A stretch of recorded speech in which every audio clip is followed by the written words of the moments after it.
동희야, 너무 무리하지 말거라. 한 짐이면 족하다. 아닙니다, 할아버지. 어젯밤에 기침하시는 소리 다 들었습니다. 방이 차서 그렇습니다. 동희야, 산은 거짓을 말하지 않는다. 사람은 속일 수 있어도 산은 속이지 못해. 산을 아는 자가 산에서 사는 법이다. 어이, 거지 새끼, 또 산에서 기어 내려오는구나. 비켜주십시오. 갈 길이 멉니다. 이놈 봐라, 거지 주제에 말대답이라니 어디서 양반행세냐? 네 하레비 말이다.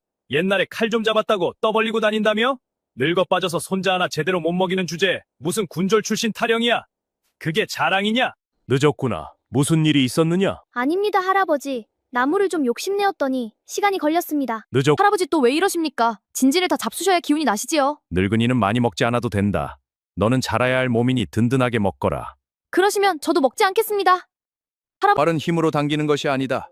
마음을 가라앉히고 화살이 가야 할 곳을 먼저 마음에 그리는 것이다. 예, 할아버지. 마음에 먼저 그리겠습니다. 산에서 들리는 소리도 마찬가지다. 어디서 울리는지가 아니라 어디로 흐르는지를 들어야 한다. 바람이 어느 골짜기로 흐르는지 그것을 알면 산이 너에게 모든 것을 말해준다. 오랑캐가 쳐들어왔습니다. 마을이 다 불났습니다. 광군은 어디 있느냐? 광군은! 이미 무너졌습니다. 변방의 군졸들이 사흘 만에 다 깨어졌다고 합니다.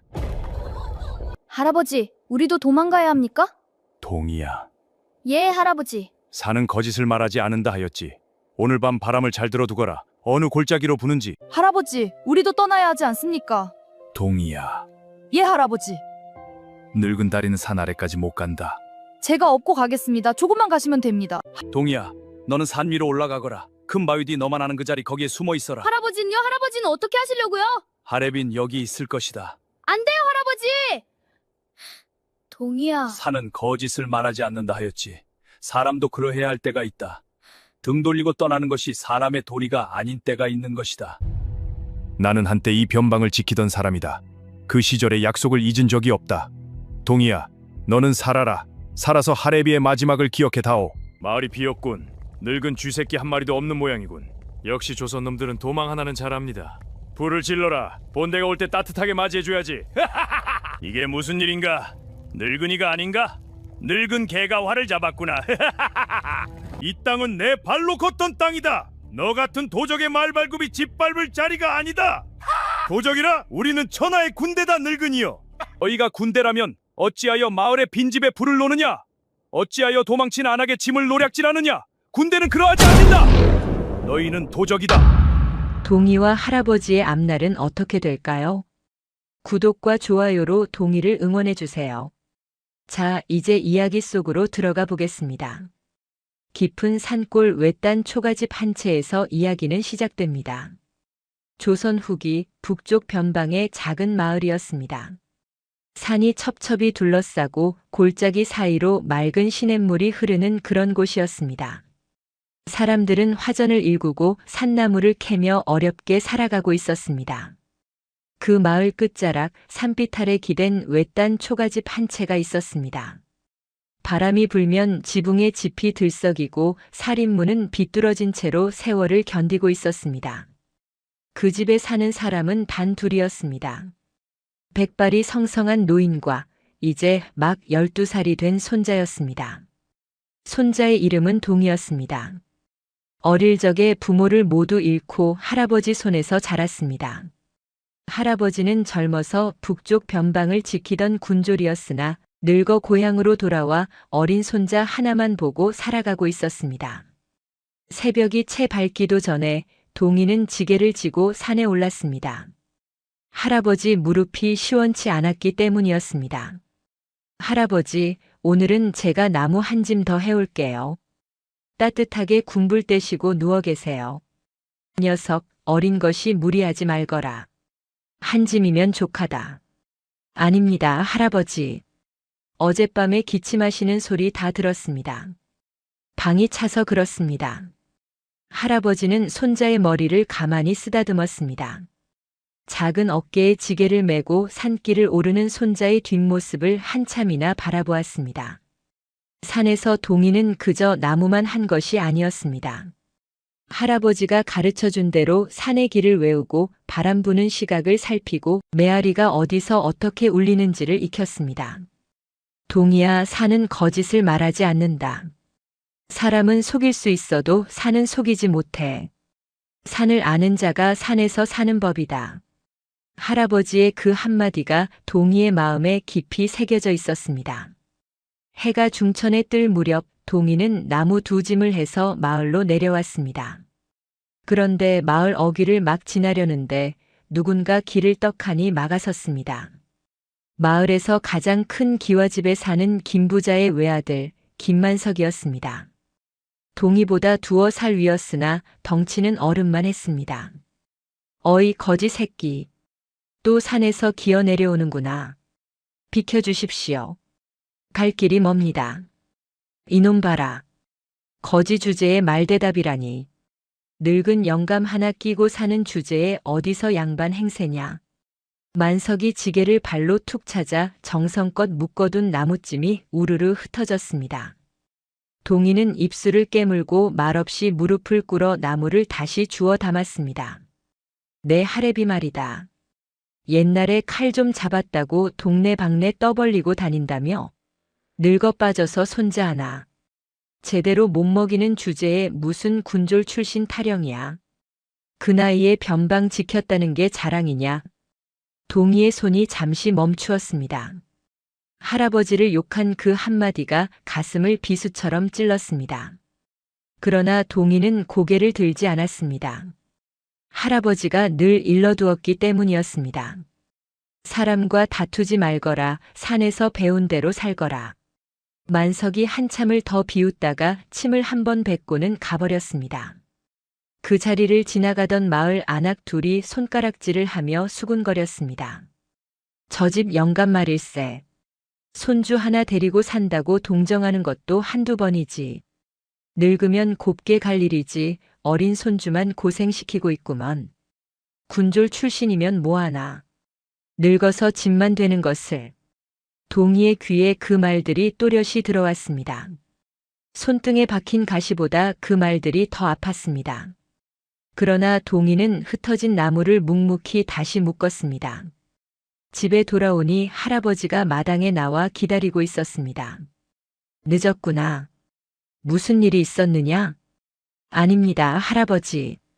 나무를 좀 욕심내었더니 시간이 걸렸습니다. 할아버지는 손자의 흙 묻은 옷자락과 손등의 가시 자국을 가만히 바라보았습니다. 그러나 더 묻지는 않았습니다. 어린 손자의 마음을 다치게 하고 싶지 않았기 때문이었습니다. 저녁상은 보리죽 한 그릇과 산나물 한 접시뿐이었습니다. 할아버지는 자기 죽을 절반이나 손자 그릇에 덜어주었습니다. 할아버지, 또 왜 이러십니까? 진지를 다 잡수셔야 기운이 나시지요. 늙은이는 많이 먹지 않아도 된다. 너는 자라야 할 몸이니 든든하게 먹거라.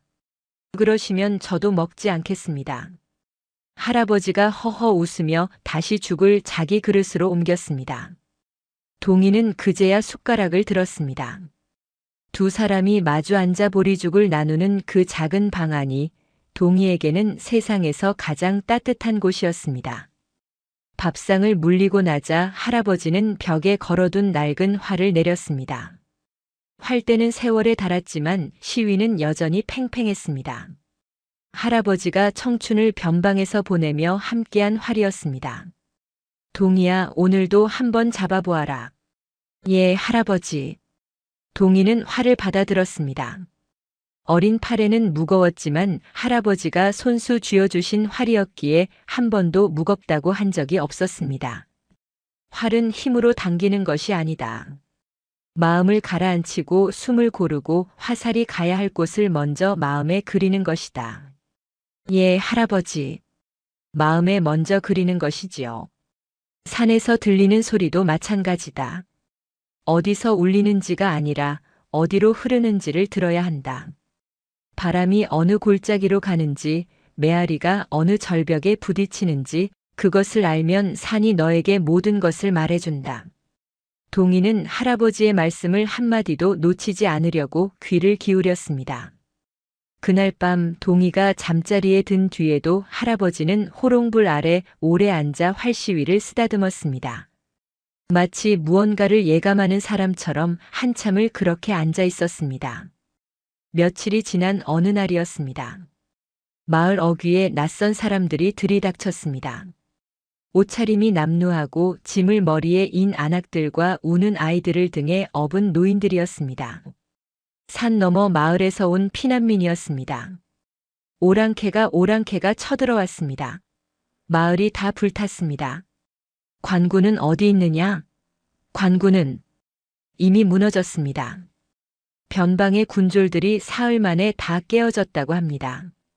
마을 사람들이 우왕좌왕했습니다. 어떤 이는 짐을 싸기 시작했고 어떤 이는 그저 주저앉아 울었습니다. 김부잔의 큰 기와집에서는 벌써 마차에 폐물을 싣고 있었습니다. 동이는 할아버지의 손을 꼭 잡았습니다. 할아버지, 우리도 도망가야 합니까? 할아버지는 산 너머 하늘을 한참 바라보았습니다. 그곳에서 검은 연기 한 줄기가 가늘게 피어오르고 있었습니다. 동이야. 예, 할아버지. 산은 거짓을 말하지 않는다 하였지. 오늘 밤 바람을 잘 들어두거라. 어느 골짜기로 부는지, 어느 봉우리에서 돌아오는지. 할아버지의 목소리는 조용했지만 동이는 그 안에서 무언가 무거운 것을 느꼈습니다. 산 너머 검은 연기는 점점 더 굵어지고 있었습니다. 할아버지의 낡은 활을 걸어둔 벽 위로 호롱불 그림자가 길게 흔들렸습니다.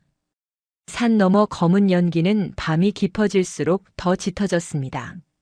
마을 사람들은 너 나 할 것 없이 짐을 싸고 늙은이를 등에 업고 아이를 끌어안고 산 아래로 내려갔습니다.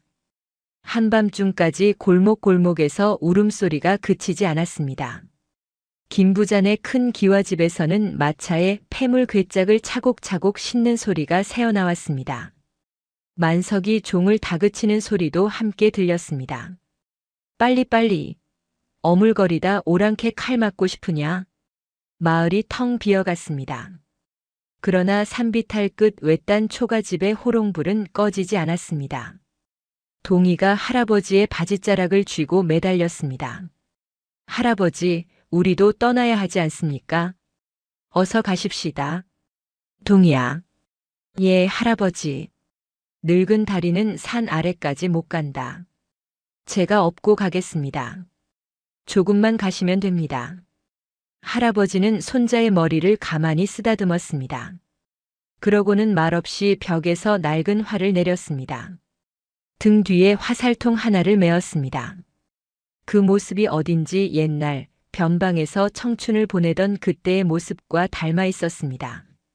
동이야, 너는 산 위로 올라가거라. 큰 바위 뒤 너만 아는 그 자리 거기에 숨어 있어라.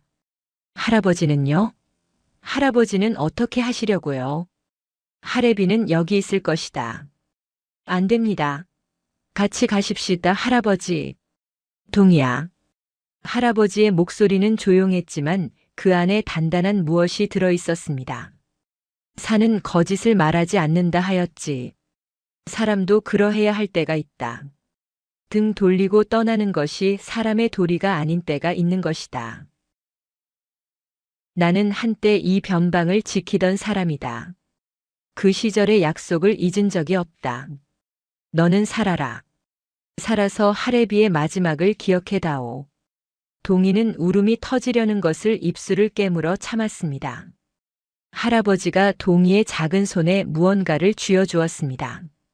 할아버지의 손때가 묻은 작은 부싯돌이었습니다. 이것은 늘 가지고 다니거라. 어둠 속에서 길을 잃지 않게. 할아버지. 가거라, 동이야. 큰 바위 뒤다. 무슨 소리가 들려도 나오지 말거라. 알겠느냐? 네. 동이는 비틀거리며 살인문을 나섰습니다. 한 번, 두 번 자꾸 뒤를 돌아보았습니다.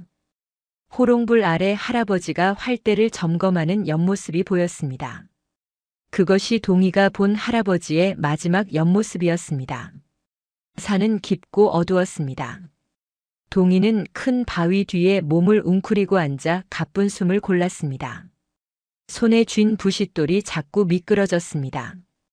새벽이 채 밝기 전 산 아래에서 말발굽 소리가 들리기 시작했습니다.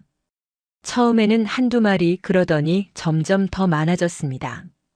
둔탁한 가죽 갑옷 부딪히는 소리, 알아들을 수 없는 거친 외국 말소리도 함께 들려왔습니다. 오랑캐 척후대였습니다. 본대보다 앞서 산골길을 정탐하러 들어온 부대였습니다. 그 무리의 앞장에는 키가 크고 어깨가 떡 벌어진 자가 말 위에 올라타 있었습니다. 검은 가죽 갑옷에 늑대 가죽을 어깨에 두른 그 자가 바로 척후장 아골태였습니다. 아골태가 채찍으로 마을을 가리키며 말했습니다. 마을이 비었군. 늙은 쥐새끼 한 마리도 없는 모양이군. 부하들이 키득거렸습니다. 역시 조선놈들이라 발이 빠르다 못해 도망 하나는 잘합니다. 불을 질러라. 본대가 올 때 따뜻하게 맞이해줘야지. 부하들이 횃불을 들고 흩어져 빈집들에 불을 놓기 시작했습니다. 집지붕이 마른 장작처럼 타올랐습니다. 그때 아골태의 말이 갑자기 멈춰 섰습니다. 산비탈 끝 외딴 초가집 살인문이 천천히 열리고 있었기 때문이었습니다. 문 앞에 백발의 노인 한 사람이 서 있었습니다. 손에는 낡은 활이 들려 있었고 등에는 화살통이 매어 있었습니다. 아골태가 채찍으로 그쪽을 가리키며 껄껄 웃었습니다. 이게 무슨 꼴인가? 늙은 개가 활을 잡았구나. 부하들이 일제히 웃음을 터뜨렸습니다. 장군님, 저 영감 다리 떨리는 것 좀 보십시오. 활을 당기다 자기가 먼저 자빠지겠습니다. 늙어 빠진 쥐가 굴 밖으로 기어나왔구나. 조선놈들은 도망갈 사람도 없어 노망난 영감을 내세우는가. 오랑캐들의 비웃음이 골짜기를 울렸습니다. 그러나 할아버지는 눈썹 하나 까딱하지 않았습니다. 천천히 마당으로 한 걸음, 두 걸음 걸어 나왔습니다. 아골태가 말 위에서 노인을 내려다보았습니다. 늙은이여, 무릎을 꿇으면 한 끼 식량은 던져주마. 곱게 죽고 싶으면 그 활을 던져라. 할아버지가 천천히 입을 열었습니다. 이 땅은 내 발로 걷던 땅이다. 너 같은 도적의 말발굽이 짓밟을 자리가 아니다. 하하, 도적이라? 우리는 천하의 군대다 늙은이여. 너희가 군대라면 어찌하여 마을의 빈집에 불을 놓느냐? 어찌하여 도망친 안악의 짐을 노략질하느냐? 군대는 그러하지 않는다. 너희는 도적이다. 아골태의 얼굴에서 웃음이 사라졌습니다. 이 늙은이가 죽고 싶어 환장을 한 모양이다. 그 순간 할아버지가 활시위를 당겼습니다. 백발이 바람에 흩날리는 그 짧은 한순간 노인의 활은 청년의 그것처럼 곧고 단단했습니다. 산은 거짓을 말하지 않는다. 화살이 시위를 떠났습니다. 짧고 날카로운 소리와 함께 아골태의 옆에 서 있던 부하 하나가 말 아래로 굴러떨어졌습니다. 오랑캐들이 일제히 칼을 뽑았습니다. 늙은이를 베어라. 잡아라. 산채로 잡아라. 할아버지는 두 번째 화살을 시위에 매겼습니다. 또 한 번 시위 소리. 또 한 명의 적이 쓰러졌습니다. 그러나 노인의 팔은 이미 지쳐가고 있었습니다. 세 번째 화살을 매기려는 순간 등에 메인 화살통이 비었습니다.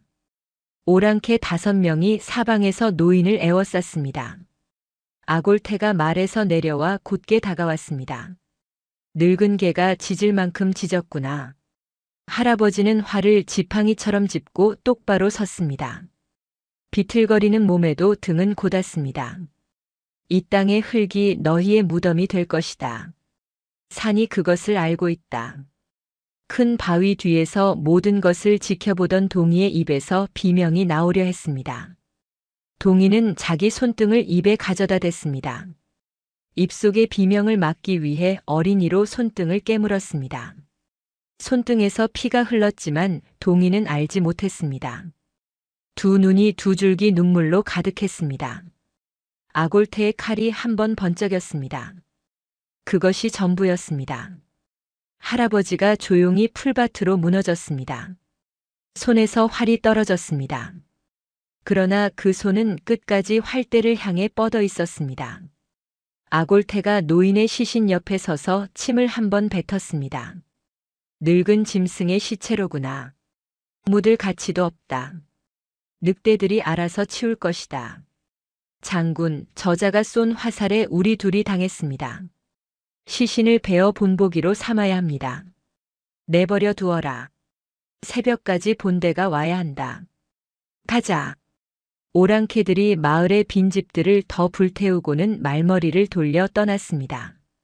짙은 연기가 골짜기를 가득 채웠습니다. 큰 바위 뒤에서 동이는 한참을 움직이지 못했습니다. 손등에서 흐른 피가 굳어갔지만 알지 못했습니다. 다리가 후들거려 일어설 수가 없었습니다. 말발굽 소리가 멀어지고 한참이 더 지난 뒤에야 동이는 비틀거리며 바위 뒤에서 기어나왔습니다. 산비탈을 굴러내리듯 내려와 마당에 들어섰습니다. 할아버지가 풀밭 위에 누워 있었습니다. 할아버지. 동이는 무릎을 꿇고 할아버지의 머리를 자기 무릎 위에 가만히 올렸습니다. 백발이 흙으로 더럽혀져 있었습니다. 동이의 작은 손이 그 백발을 부드럽게 쓰다듬었습니다. 할아버지, 동이입니다. 동이가 왔습니다. 대답은 없었습니다. 호롱불 아래에서 활시위를 쓰다듬던 그 손은 차갑게 식어 있었습니다. 할아버지, 깨어나십시오. 한 번만요. 제가 잘못했습니다. 제가 떠나지 말았어야 했습니다. 옆에 있어야 했습니다. 동이의 어깨가 흔들렸습니다. 그러나 소리는 내지 않았습니다. 입속에서만 가슴속에서만 짐승처럼 울음이 끓어올랐습니다. 한참이 지났습니다. 동이는 풀밭에 떨어진 활을 집어들었습니다. 활대는 차가웠지만 시위는 여전히 팽팽했습니다. 할아버지가 마지막 순간까지 손을 뻗었던 그 활이었습니다. 할아버님. 동이가 무릎을 꿇은 채 활을 가슴에 끌어안았습니다. 이 활은 제가 가지고 가겠습니다. 그리고 약속드립니다. 할아버님의 원수를 이동이가 반드시 갚겠습니다. 이 산이 보고 있습니다. 산은 거짓을 말하지 않는다 하셨지요. 산바람이 한번 크게 불어갔습니다. 풀잎이 일제히 흔들렸습니다. 마치 누군가의 응답처럼 골짜기 깊은 곳에서 메아리 한 자락이 길게 울려왔습니다. 동이는 할아버지의 옷자락을 정성껏 펴드렸습니다. 봉분도 만들지 못했지만 마을 어귀의 큰 소나무 아래로 시신을 옮기고 작은 돌 몇 개를 모아 표시를 해두었습니다. 꼭 다시 오겠습니다. 봉분도 비석도 제대로 세워드리겠습니다. 해가 기울 무렵 동이는 활을 등에 메고 산 위로 올랐습니다. 어디로 가야 할지 알 수 없었습니다. 다만 할아버지가 가르쳐준 산길을 따라 메아리가 흐르는 방향을 따라 걸었습니다. 산속은 깊었습니다. 동이는 하루 낮 하루밤을 헤매었습니다. 다리가 후들거리고 입술이 갈라졌습니다. 그러나 동이는 멈추지 않았습니다. 이튿날 새벽 산속 깊은 곳에서 동이는 사람들의 기척을 들었습니다. 조심스럽게 다가가 보니 큰 바위 그늘 아래에 군졸 차림의 사내들 5명이 모여 있었습니다.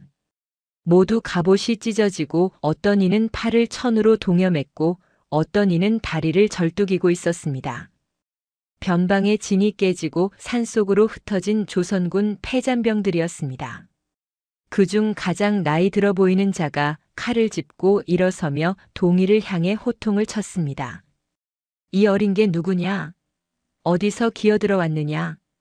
동이는 그 앞에 무릎을 꿇었습니다. 활을 가슴에 끌어안은 채 군졸 어른들 살려주시지 않아도 좋습니다. 한 가지 청만 들어주십시오. 꼬마야, 우리는 너 같은 어린아이 데리고 다닐 형편이 못 된다. 어서 가거라. 가지 않습니다. 가라 하지 않느냐? 동이는 고개를 들었습니다. 그 작은 두 눈에 마른 눈물 자국이 선명했습니다.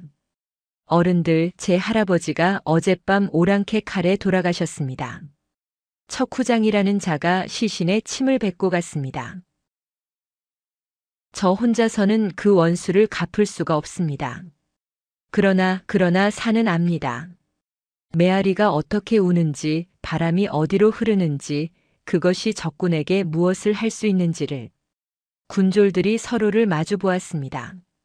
어린 손에 쥐어진 낡은 활을 보았습니다. 손등에 굳은 핏자국을 보았습니다. 대장으로 보이는 자가 칼을 천천히 내려놓고 동이 앞에 한 걸음 다가왔습니다. 꼬마야, 내 이름이 무엇이냐? 동이라 합니다. 동이야, 다시 한번 말해보아라. 산이 무엇을 안다고? 동이가 활을 더 깊이 끌어안았습니다. 그 작은 두 눈에 다시 한번 불이 켜졌습니다. 산 너머에서 본대 오랑캐의 북소리가 멀리 들려오기 시작했습니다. 산 너머에서 들려오던 북소리는 점점 더 가까워졌습니다. 뚱, 뚱, 뚱. 무겁고 묵직한 그 소리는 산 골짜기를 타고 메아리쳐 왔습니다. 패잔병들의 얼굴이 일제히 굳었습니다. 대장으로 보이는 자가 칼을 짚고 일어섰습니다.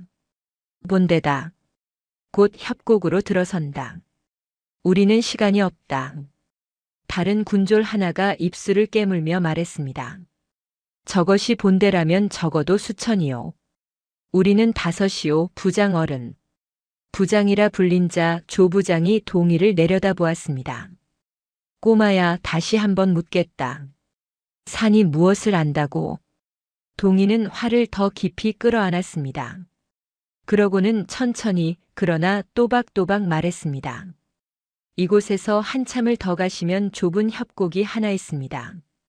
양쪽이 깎아지른 절벽이고 그 위로 큰 바위들이 얹혀 있습니다. 협곡 안에서는 사람의 목소리가 2번, 3번 메아리쳐 돌아옵니다. 할아버지께서 그 메아리를 가르쳐 주셨습니다. 본대가 그 협곡을 지나가야만 마을로 들어올 수 있습니다. 다른 길은 없습니다. 그리고 새벽 이맘때 그 협곡에는 산바람이 위에서 아래로 흐릅니다. 위에서 외치면 그 소리가 협곡 끝까지 또렷이 들립니다. 조부장의 두 눈이 가늘어졌습니다. 무엇을 하자는 말이냐, 동이야. 양쪽 절벽 위에 흩어져 자리를 잡으십시오. 징을 두드리고 북을 치고 함성을 지르십시오. 한 사람이 외치면 메아리가 그것을 2번, 3번으로 부풀려 돌려줍니다. 5사람이 외치면 협곡 안에서는 수만 명의 함성이 됩니다. 군졸들의 얼굴에 처음으로 어떤 빛이 스쳐갔습니다. 다리를 절뚝이던 자가 천천히 일어섰습니다. 메아리가 군대가 된단 말이군. 그뿐이 아닙니다. 절벽 위 큰 바위들을 미리 풀어놓으십시오. 적군이 협곡 한가운데로 들어왔을 때 굴려 떨어뜨리면 좁은 길에서 말과 사람이 서로 밟고 밟힙니다. 그리고 동이가 잠시 숨을 골랐습니다. 마른 나뭇가지에 군복 자락을 묶어 깃발처럼 만드십시오. 그것을 양쪽 절벽 위에 빼곡히 꽂으십시오. 새벽 안개 속에서 적군은 그 깃발들을 세지도 못할 것입니다. 한 부대인지 100부대인지 헤아릴 수가 없을 것입니다. 조부장이 칼자루를 천천히 내려놓았습니다. 그리고 어린 손자의 작은 어깨에 손을 가만히 올렸습니다. 꼬마야, 너 정말로 이 산을 다 아는구나. 할아버지께서 산을 가르쳐 주셨습니다. 그리고 동이의 두 눈이 다시 한번 뜨거워졌습니다. 산은 거짓을 말하지 않는다 하셨습니다. 조부장이 천천히 고개를 들었습니다. 다른 군졸들을 둘러보았습니다. 여러분, 우리는 이미 한 번 죽은 자들이다. 변방에서 진이 깨질 때 우리는 모두 죽었어야 했다. 살아남은 것이 부끄러워 이 산속을 헤매고 있었다. 그러나 오늘 어린아이 하나가 우리에게 다시 칼을 잡으라고 말한다. 마지막으로 한 번만 더 군졸답게 죽어보지 않겠는가. 다리를 절뚝이는 자가 가장 먼저 칼을 뽑았습니다. 팔에 천을 동여맨 자가 그 다음, 가장 젊어 보이는 자가 그 다음. 5사람이 모두 칼을 뽑아들었습니다. 갑시다, 부장 어른. 동이의 안내를 따라 패잔병들은 조용히 산을 탔습니다. 동이가 가리키는 길은 좁고 험했지만 정확했습니다. 어디에 발을 디뎌야 미끄러지지 않는지, 어디에서 몸을 숨겨야 보이지 않는지 동이는 모두 알고 있었습니다. 할아버지가 어렸을 적부터 손을 잡고 다니며 가르쳐준 산이었습니다. 풀잎 하나 돌멩이 하나가 동이에게는 모두 익숙한 길벗이었습니다. 협곡에 도착하자 조 부장이 깊이 한 번 숨을 들이쉬었습니다. 정말이로구나. 이 협곡은 마치 깔때기 같다. 양쪽 절벽이 가파르게 솟아있고 그 사이로 좁은 길이 하나 뚫려 있었습니다. 새벽 안개가 협곡 바닥에 자욱이 깔려 있었습니다. 위에서 내려다보면 안개 너머로 길은 보이지 않고 안개 속을 걷는 자들에게는 위가 보이지 않았습니다. 동이가 손가락으로 한 곳을 가리켰습니다. 저기 큰 바위 셋이 보이지요. 저 아래가 협곡에서 가장 좁은 자리입니다. 적군이 저 아래를 지날 때 바위를 굴리면 앞뒤가 모두 막힙니다. 좋다. 조 부장이 군졸들에게 자리를 나누어 주었습니다.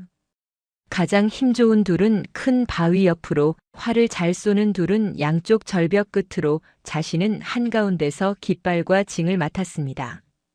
동이는 협곡 입구가 가장 잘 보이는 바위 뒤로 보냈습니다. 동이야. 적군이 저 아래로 완전히 들어왔을 때 부싯돌로 신호를 보내라. 그 신호를 보고 모두 일제히 시작한다. 예, 부장 어른. 군졸들이 흩어진 뒤 동이는 작은 손으로 마른 나뭇가지를 모았습니다. 군복 자락을 찢어가지 끝에 묶었습니다. 5, 10, 20, 30. 가짜 깃발이 양쪽 절벽 위에 빼곡히 꽂혔습니다. 새벽 안개 속에서 그 깃발들은 마치 진짜 부대의 표식처럼 흔들렸습니다. 패잔병들도 각자의 자리에서 미리 큰 바위 밑에 굵은 통나무를 받쳐두었습니다. 통나무 하나만 빼면 바위가 협곡 아래로 그대로 굴러떨어지도록 한 것이었습니다. 준비가 끝났을 때 협곡 너머로 둥, 둥, 둥 북소리가 점점 더 또렷해졌습니다. 본대가 다가오고 있었습니다. 가장 앞장에는 검은 가죽 갑옷의 척후장 아골테가 말 위에 올라타 있었습니다. 그 옆에는 더 높은 자리, 본대의 장수가 화려한 갑옷을 입고 말을 몰고 있었습니다. 그 뒤로 끝이 보이지 않을 만큼 긴 행렬이 이어졌습니다. 창을 든 보병, 활을 든 궁수, 깃발을 든 기수가 줄지어 협곡 입구에 섰습니다. 본대 장수가 협곡을 가리키며 물었습니다. 이 길이 안전한가, 척후장? 아골테가 거만하게 대답했습니다. 안전합니다, 장군. 마을은 비었고 산속에는 흩어진 패잔병 몇 분입니다. 늙은이 하나가 활을 들고 나섰지만 그것도 끝났습니다. 그자가 누구였느냐? 이름은 묻지 않았습니다. 그저 늙은 개 한 마리였습니다. 아골테가 껄껄 웃었습니다. 본대 장수가 채찍을 휘둘렀습니다. 진군하라. 거대한 행렬이 협곡 안으로 천천히 빨려 들어가기 시작했습니다. 좁은 길에 말발굽 소리, 갑옷 부딪히는 소리, 거친 외국 말소리가 가득 찼습니다. 안개 속으로 그들의 모습이 점점 사라졌습니다. 협곡 입구가 잘 보이는 바위 뒤에서 동이는 숨을 죽이고 그 행렬이 들어가는 것을 지켜보았습니다. 1명, 100명, 1000명. 마침내 본대의 한가운데가 협곡 가장 좁은 자리, 큰 바위 셋이 얹힌 그 아래를 지나갔습니다. 동이는 작은 손에 부싯돌을 꺼냈습니다. 할아버지가 마지막으로 쥐어준 그 부싯돌이었습니다. 손이 떨렸습니다. 그러나 멈추지 않았습니다. 탁탁. 부싯돌에서 작은 불꽃이 튀었습니다. 양쪽 절벽 위에서 그것을 보고 있던 군졸들이 일제히 움직였습니다. 조 부장이 가장 먼저 징을 두드렸습니다. 뚱, 뚱, 뚱, 뚱. 그 소리가 협곡 안으로 쏟아져 들어갔습니다. 한 번 외친 소리는 양쪽 절벽에 부딪혀 2번이 되고 2번이 부딪혀 4번이 되었습니다. 협곡 안에서는 마치 사방에서 수만 개의 징이 동시에 울리는 것 같았습니다. 다른 군졸들도 일제히 함성을 질렀습니다. 와! 조선군이다. 사방에서 포위했다. 한 놈도 살려보내지 마라. 5사람의 함성이 협곡 안에서는 수만 군대의 외침이 되었습니다. 가짜 깃발들이 안개 속에서 펄럭였습니다. 안개 너머로 그것들을 본 본대 병사들의 얼굴이 일순 새파랗게 질렸습니다. 그 같은 순간 큰 바위 옆에 자리 잡은 두 군졸이 온 힘을 다해 받침 통나무를 빼냈습니다. 거대한 바위 셋이 협곡 가장 좁은 자리로 굴러떨어졌습니다. 콰르릉, 콰르릉. 흙먼지가 협곡을 가득 채웠습니다. 협곡 한가운데가 완전히 막혔습니다. 말들이 놀라 일제히 미쳐 날뛰기 시작했습니다. 보병들이 비명을 질렀습니다. 좁은 협곡 안에서 사람과 말이 서로를 밟고 밟혔습니다. 행렬 뒤쪽에서는 무슨 일이 벌어지는지도 모른 채 앞으로 계속 밀고 들어왔고 앞쪽에서는 막힌 길에 부딪혀 뒤로 밀려났습니다. 좁은 협곡 한복판에서 본대 스스로가 본대를 짓밟는 아수라장이 벌어졌습니다. 본대 장수가 칼을 뽑으며 외쳤습니다. 저기 어디냐? 적의 수가 얼마냐? 아골태가 처음으로 얼굴빛이 변했습니다. 거만하던 입꼬리가 떨렸습니다. 채찍을 든 손이 흔들렸습니다. 사방에서 들립니다, 장군. 위에서 아래에서 양쪽에서 수를 헤아릴 수가 없습니다. 매복이다. 후퇴하라.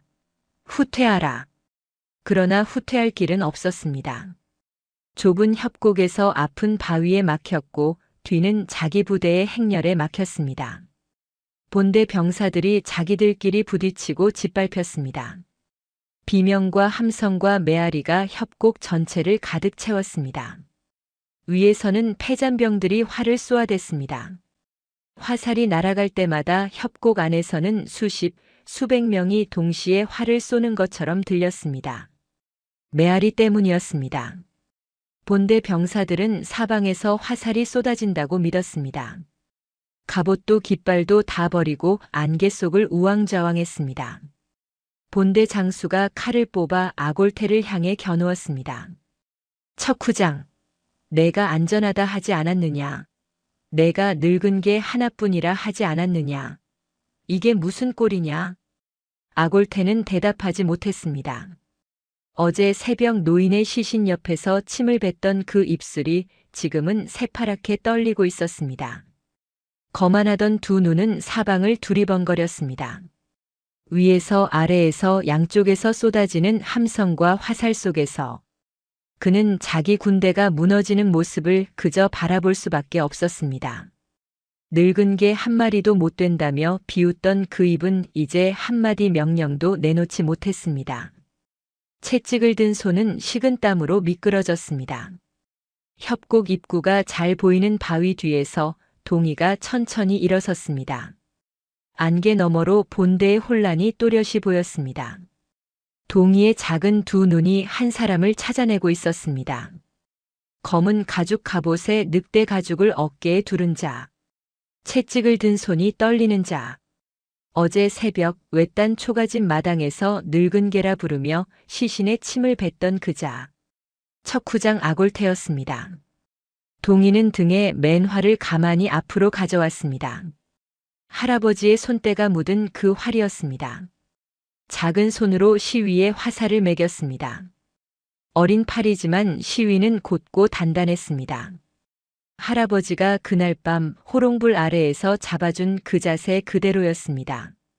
할아버님, 작은 입술이 가만히 떨렸습니다. 보고 계시지요. 산은 거짓을 말하지 않는다 하셨지요. 활시위가 천천히 당겨졌습니다. 협곡의 안개 속에서 어린 손가락이 떨림없이 시위를 놓을 준비를 했습니다. 활시위가 천천히 당겨졌다가 다음 순간 어린 손가락 끝에서 풀렸습니다.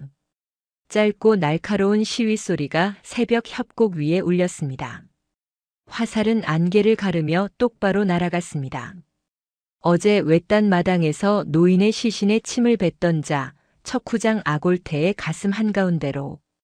아골태가 짧은 신음과 함께 말 위에서 휘청거렸습니다. 채찍을 든 손이 미끄러지듯 떨어졌습니다. 늙은 개라 부르며 비웃던 그 입은 이제 마지막 한마디조차 만들지 못했습니다. 검은 가죽 갑옷을 두른 그 몸이 천천히 말 아래로 무너져 안개 속으로 사라졌습니다. 큰 바위 뒤에서 동이는 화를 가만히 내렸습니다. 작은 어깨가 한번 길게 떨렸습니다. 두 눈에서 마른 눈물이 다시 한번 흘렀습니다. 그러나 그 눈물 속에는 어제와는 다른 무엇이 들어 있었습니다. 할아버님, 끝났습니다. 작은 입술이 가만히 움직였습니다. 산이 거짓을 말하지 않았습니다.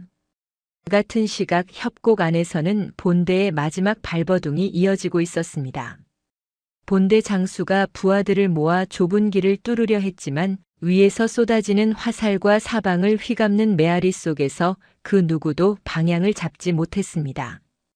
자기 부하의 칼에 자기 부하가 쓰러지는 일이 벌어졌고 자기 말발굽에 자기 군대가 깔리는 일이 벌어졌습니다. 마침내 본대 장수가 부러진 칼을 진흙 속에 던지고 무릎을 꿇었습니다. 깃발이 모두 진흙에 짓밟혔습니다. 화려한 갑옷의 어깨 장식이 떨어져 흙 속을 굴렀습니다. 좁은 협곡 한복판에서 수천의 본대가 5명의 패잔병과 어린 손자 한 사람에게 무너진 것이었습니다. 조 부장이 절벽 위에서 그것을 내려다보며 천천히 칼을 거두었습니다. 끝났다. 우리는 마지막을 군졸답게 마쳤다. 다리를 절뚝이는 군졸이 흐르는 눈물을 닦으며 웃었습니다. 팔에 천을 동여맨 자가 처음으로 호탕한 웃음을 터뜨렸습니다. 5사람이 칼을 모아 한 번 더 함성을 질렀습니다. 그 함성마저도 메아리가 되어 골짜기 끝까지 길게 울려갔습니다. 해가 완전히 떠올랐습니다. 산속의 안개가 천천히 걷히기 시작했습니다. 조 부장이 동이가 있는 바위 뒤로 다가왔습니다. 어린 손자가 활을 가슴에 안고 멍하니 협곡 아래를 바라보고 있었습니다. 동이야. 예, 부장 어른. 가자. 이제 가야 할 곳이 있지 않느냐. 동이가 천천히 고개를 들었습니다. 두 사람의 눈이 서로를 바라보았습니다. 말은 없었지만 동이는 알았습니다. 큰 소나무 아래 작은 돌무더기 아래에서 기다리는 분을 떠올렸습니다. 5명의 패잔병이 동이를 가운데 두고 산을 내려왔습니다. 어제 새벽 동이가 홀로 비틀거리며 올라간 그 길을 이제는 5 어른이 함께 내려갔습니다. 마을 어귀의 큰 소나무 아래에 도착했을 때 작은 돌무더기는 그대로 있었습니다. 동이가 무릎을 꿇고 두 손으로 흙을 모으기 시작했습니다. 조 부장이 옆에 무릎을 꿇고 함께 흙을 모았습니다. 다른 군졸들도 비록 갑옷이 찢어지고 팔다리가 성치 않았으나 모두 무릎을 꿇고 흙을 모았습니다. 봉분이 올라갔습니다. 작지만 단단한 봉분이었습니다. 조 부장이 부러진 자기 칼을 비석 대신 그 앞에 꽂았습니다. 이름을 모르오 노병이여. 그러나 우리가 그대의 이름을 대신 묻겠소. 그대의 손자가 산을 가르쳐 주었고 그대의 활이 본대를 무너뜨렸소. 변방을 지키던 한 군졸이 마지막까지 군졸이었음을 이 산이 알고 우리가 알 것이요.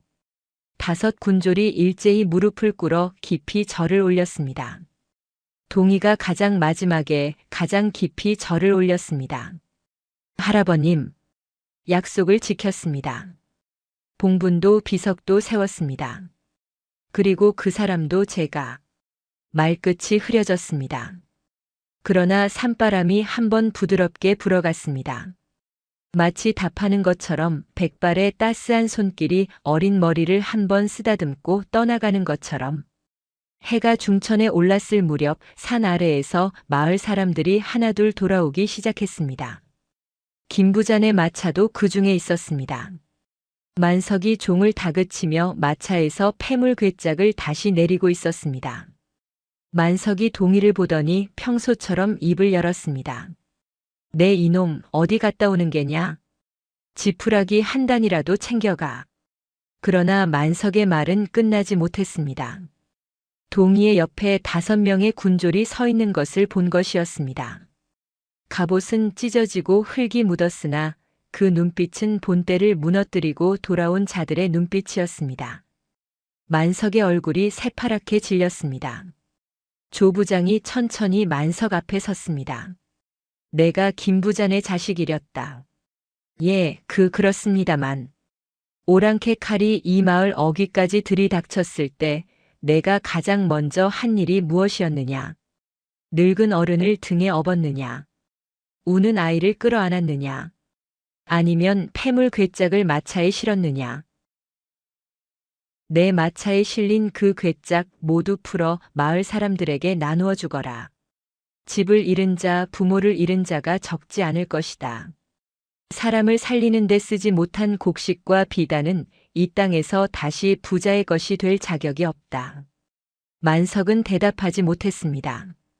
그저 떨리는 손으로 마차의 짐을 풀기 시작했습니다. 마을 사람들이 둘러서서 그것을 지켜보았습니다. 한때 동이를 향해 수군거리던 안악들도 그 자리에 있었습니다. 그 안악들의 얼굴에서도 부끄러움이 지나갔습니다. 해가 기울 무렵 마을이 다시 살아나기 시작했습니다. 무너진 집은 다시 세워졌고 잃어버린 양식은 김부잔의 곳간에서 풀려 나누어졌습니다. 5 군졸은 동이의 집에서 머물기로 하였습니다. 동이가 식구가 5이나 더 늘었다며 처음으로 작게 웃었습니다. 큰 소나무 아래의 봉분에는 누군가가 들꽃을 한 다발 가져다 놓았습니다. 누구의 손이었는지는 알 수 없었습니다. 저녁이 되자 동이는 할아버지의 활을 다시 손질하였습니다. 호롱불 아래 어제 할아버지가 앉으셨던 그 자리에 어린 동이가 앉았습니다. 활시 위에 손가락을 가만히 대보았습니다. 시위는 여전히 곧고 단단했습니다. 할아버님, 작은 입술이 가만히 움직였습니다. 내일도 산에 오르겠습니다. 산이 거짓을 말하지 않는다 하셨지요. 저도 거짓 없이 살겠습니다. 호롱불의 불꽃이 한번 가만히 흔들렸습니다. 마치 누군가가 옆에 앉아 어린 손자의 머리를 한번 더 쓰다듬어 주는 것처럼 산은 그날도 그 다음 날도 거짓을 말하지 않았습니다.